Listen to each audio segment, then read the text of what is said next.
If death is the end, then nothing has purpose, nothing has reason. If Christ is not resurrected, then life, as the philosophers say, is an absurdity. Everything becomes meaningless and absurd and without any true purpose.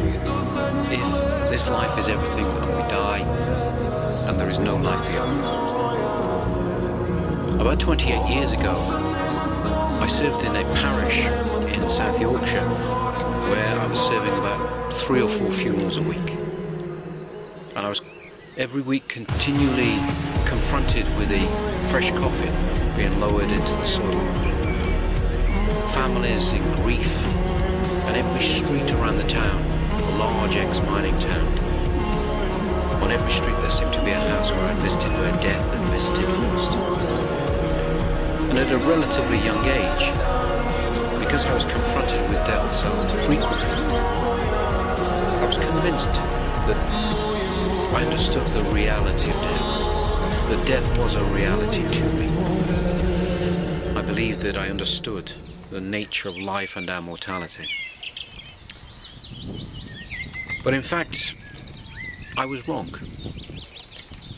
So long as death is happening to somebody else, so long as we feel safe in ourselves, safe in our life, then the reality of death has not really dawned within us.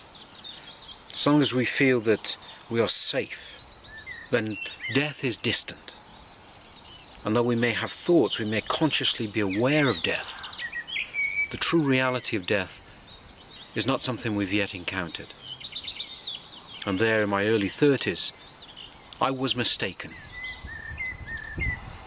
Only when we understand death beyond just thoughts, when death is truly real, our death, that this life is rapidly, quickly approaching its end, and that death is close to us, that